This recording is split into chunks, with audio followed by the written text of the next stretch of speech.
At the Lake Macquarie Yacht Club jetties, I caught up with the magnificent-looking craft Grounds 4, with Brad Hines, the skipper, and his father Neville, the navigator, involved in final preparations. A crew of 9 will take Grounds 4, divorced, as Brad jokingly explains, from Sydney to Hobart on its maiden ocean racing event. Grounds 4 is the latest far cruise captain design in Australia, only arrived from America at the end of October, so preparations have been limited. Skipper Brad Hines, however, is aware that the boat has the potential to do extremely well on handicap. Well, I think we could surprise. We're relatively inexperienced, well, we're very inexperienced in the Hobart race. We've got a very experienced crew in offshore sailing, but as you've indicated, this is our first Hobart race. Certainly the boat has the potential and the handicap to perform well if all the factors go our way, and those factors, of course, are luck, weather conditions, and our own ability to perform through the course of the race. What aspect of the race at this stage would you be treating with the most caution? Well, initially it's got to be the start. I haven't been in a Hobart start before, but I've been on the water in many Hobarts, and we would just like to get through that first hour, make sure we don't run into anybody or anybody runs into us. We get through all the sloppy conditions and get ourselves out to sea, head south with good clear breeze and settle down then. So nearby on TV? Yep. With a smile then. The other unknown quantity in the local fleet in Peter Rundle's brand new Adams 1-tonner Newcastle Fire. Peter's only had possession of this fleet machine for 3 weeks. Hurried preparations left him no time for talk. But once again, this boat has the potential to be right up with the best on handicap. Both Newcastle Fire and Ground 4, along with 4 other local entries, will sail for Sydney early Sunday morning. Piccolo's left early this morning.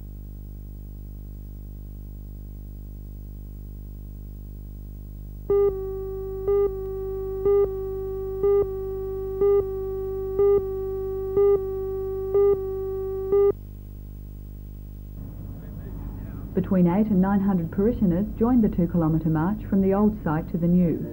The procession was led by the cross-bearer. In between were banners representing the apostolic life of the church, and bringing up the rear were the Blessed Sacraments. The original church had served the Toronto parish since its opening in 1915, and the altar stone and the Blessed Sacraments were carried yesterday to their new resting place. On arrival at the new church, the architect, Mr. Ian Eckford, described details of the complex. On behalf of the builder, Mr. Brian Bell, he handed the keys to Bishop Leo Clark of Maitland, who then handed them to Father Hart as parish priest to open the doors of the church. A service of dedication was then held, during which the bishop sprinkled the walls with holy water and the altar and walls with oil. The altar stone was laid at the foot of the new altar and the Blessed Sacraments placed in their new chapel. Father Hart said the new complex has enhanced the Lake Macquarie Council area because of the beauty of the site.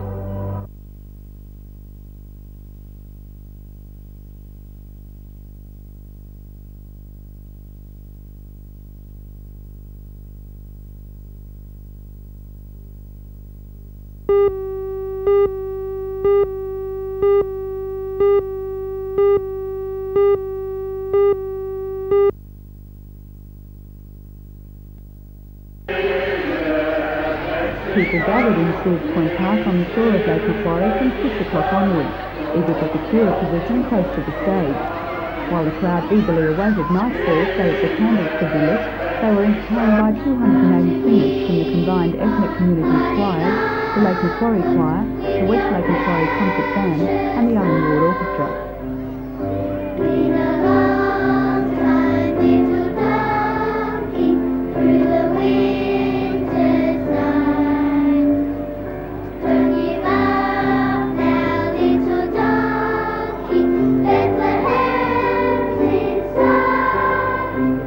Special guest Sandy Scott helped rouse Christmas spirits and also encouraged a small group of children to steal his limelight.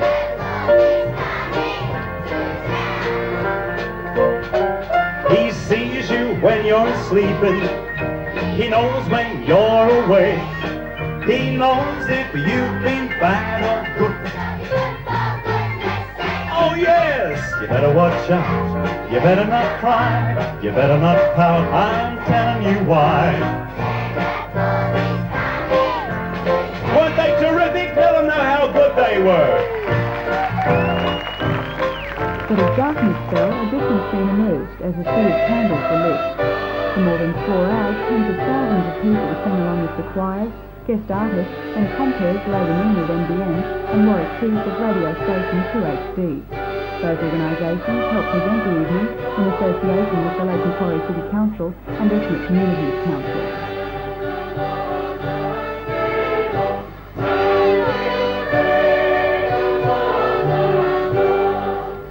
Although participation in the community sing-along was all that could be desired, as the evening began to wind down, many people stopped singing and turned to just listen. One of the last groups to perform was the NBN Children's Choir. Sing hallelujah, hallelujah, Noel, shining forth in brightness, the star sign of love.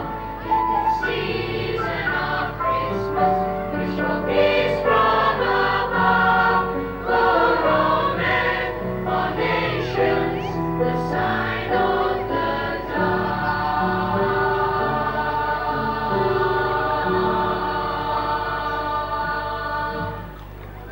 It isn't Christmas until tomorrow, but for the thousands of people who packed Spears Point Park to join in the singing, celebrations are well and truly underway.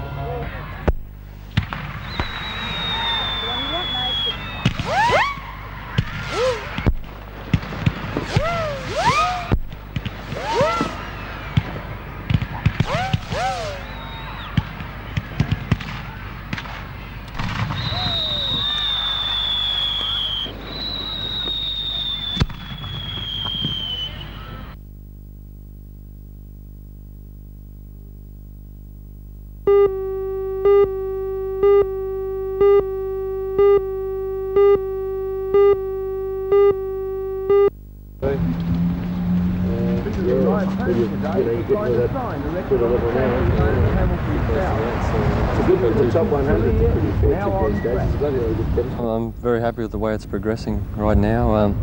I'd set a goal for myself to try and be as close to 80 in the world rankings at the end of the Australian circuit, and I think I'll be about 85 as it is now, and I have 2 tournaments left, the Victorian Open and the New Zealand Open still to come.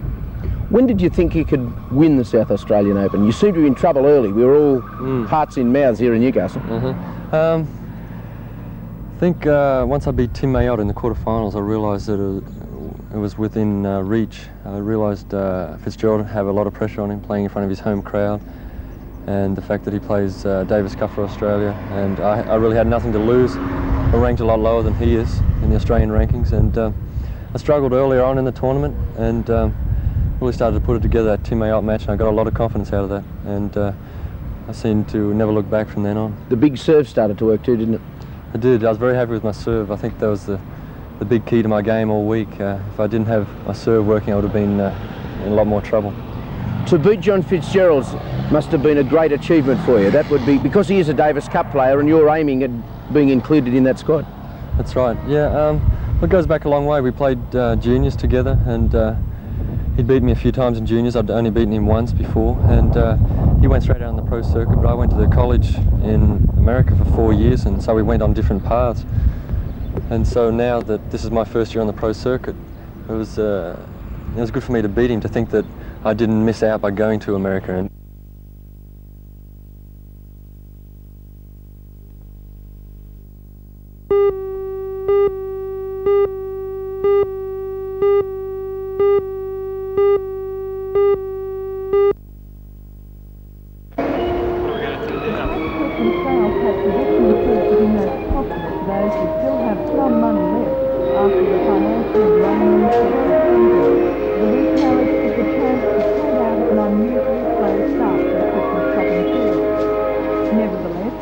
Shopkeepers in the Newcastle Mall had their sale signs in full display, hoping to attract those who have an eye for a bargain. On Lake Victoria, the circus march required permanent memorial.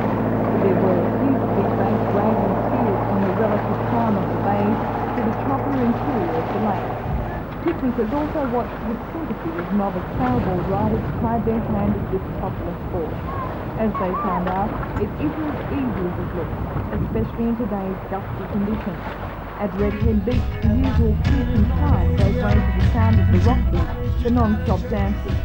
More than 2,000 people ignored the wind and the cloudy skies and spent most of their Boxing Day just listening to the music.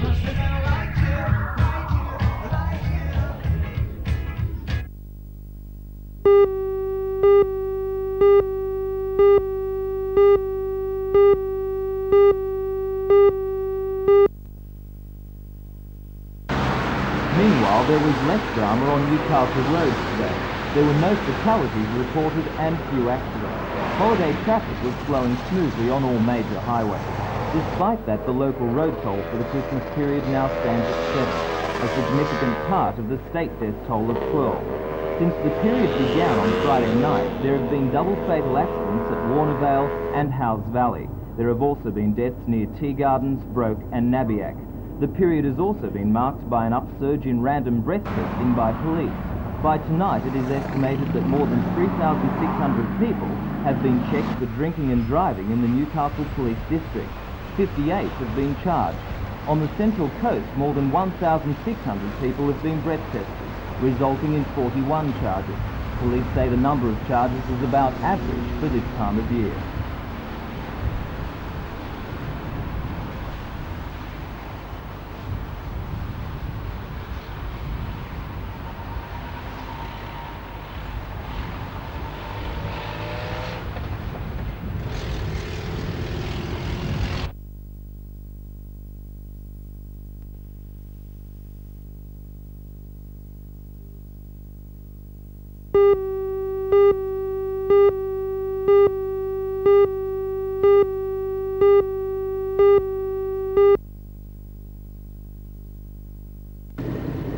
The 7.8-metre boat, the Didgeridoo, was towed into Newcastle Harbour early this morning by Water Police Launch Doyle. The two people on board, owner and skipper Mr John Twyford of the Sydney suburb of Dee Why, and a woman passenger, Mary Dijo, were well but tired and seemed glad it was all over. I wasn't really worried. What was your primary concern? When it came down to the trouble other people would be put to go and look for me. What was the problem with your craft? First of all, the motor wasn't working as well as it should, and ultimately I lost the mast in a gust of wind. How do you feel about going out to sea? When the two set sail for Port Stephens from Newcastle. On Christmas Day, Mr Twyford radioed Sydney saying the yacht's sails and motor were out and that he was in need of assistance. Since that radio message, the craft had been the subject of a massive air-sea search, which ended successfully yesterday when it was spotted by plane about 85 kilometres east of Nobbies. Launch Doyle, which had been out since 7 yesterday morning, reached the boat about 6 o'clock last night and spent the next 5 hours on the long trip back to Newcastle.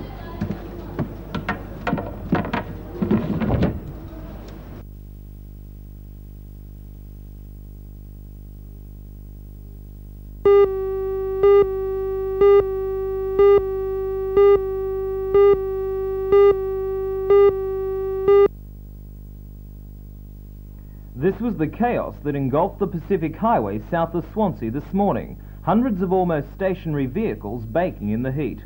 The traffic jam stretched for 5 kilometres from the Swansea shopping centre to the Catherine Hill Bay turnoff. So great was the bottleneck that by 10 a.m. the traffic lights at Swansea were unable to cope. They were turned off and police directed traffic by hand. It was only after 1 this afternoon that traffic began to flow freely and the lights were brought back into service.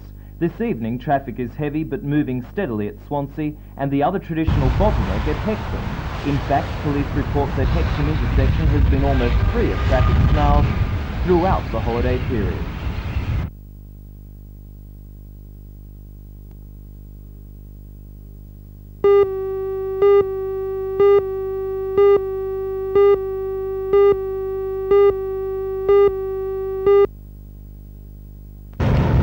The accident happened just after 10 o'clock this morning.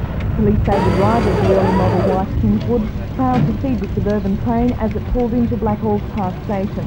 The train collided with a car forcing it off the track. A 26-year-old woman from Blackhawk Park and her baby daughter have been taken to Wallsend District Hospital and are reported to be in a satisfactory condition. Although there have been accidents at the crossing at Blackhawk Park, it's considered to be one of the safer level crossings because the trains are either slowing down to come in or out of the station.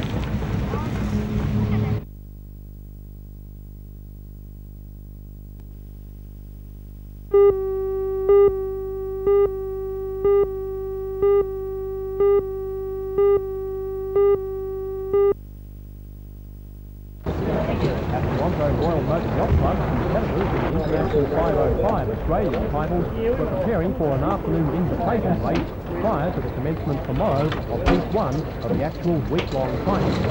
Among the strong Toronto fleet chasing the national crown is the world champion Dean Blackford this year on his hand from the board. Sailing saltwater wine, Blackford is naturally one of the favourites. Names such as Terry Curley, Gary Brunches, Vic Hewson and Paul Remington, all synonymous with championship ring 505 sailing, these nationals are going to be a hotly contested affair.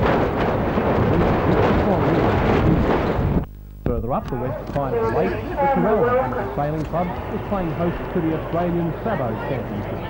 Today was measuring day for more than 100 of these little trainer craft, required to be exactly 8 feet long and weigh no more than 50 pounds.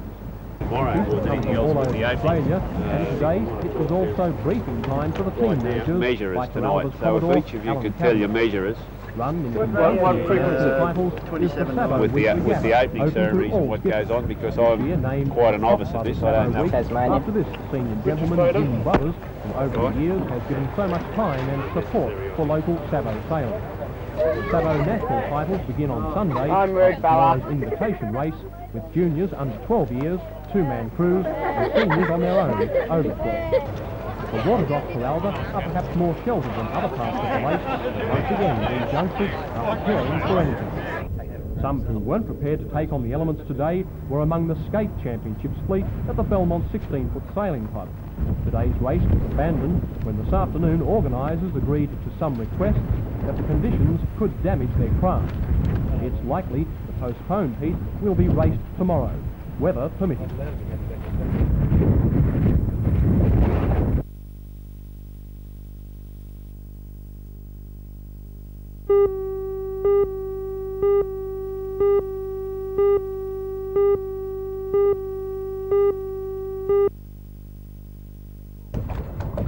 The 12-metre-long fire-designed yacht Grounds 4, skippered by Brad Hines with Father Neville the navigator, lay quietly at berth today, in stark contrast to what it had been through since the start of the Ocean Classic. Skipper Brad Hines made the decision to quit the race off Ulladulla on the south coast, not so much because he was forced to with boat problems, but based more on the likelihood of increasingly bad weather ahead. It was simply a matter of opting for safety of his crew. But Grounds 4 is a new boat, and it was its and the crew's first Sydney to Hobart attempt. Yeah, we've come down. Brad Hines disappointed it had to end like this. Yes, we obviously disappointed we didn't get down there. We're very grateful to be back in one piece with no damage, but when you elect to turn around like that, the thoughts go through your mind that you know, we've come a long way and we've done a lot of preparation on the boat, and it's our first Hobart. We'd like to get there, but you then have to take stock of the situation, the weather conditions as they are, the life of the people that are on the boat, and the forecast wasn't getting any better, so one has to have a bit of respect for the ocean, and discretion's the better part of valour. On the subject of forecasts, do you feel there was a little bit of misunderstanding before?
The Nacre 3.5 yacht New days Zealand at may have sea had up the taken line its honours in toll. the Sydney to A Hobart fatigued race, and somewhat but the battle bedraggled for crew handicap on board honours New still Zealand rages on. could only have been The small relieved to Victorian finally yacht cross the Lawless finish has line. turned to favourite At and has 12:31, the until 5 o'clock 24-metre this maxi afternoon reached to cross the line. Constitution Dock in Officials Hobart, believe yachts greeted from by the race could thousands still of be crossing the well-wishers. finish line A as rousing late as 3 Thursday. cheers. At 1 o'clock Closer this to home, afternoon, 4 the national Sydney sailing contender championships ventured.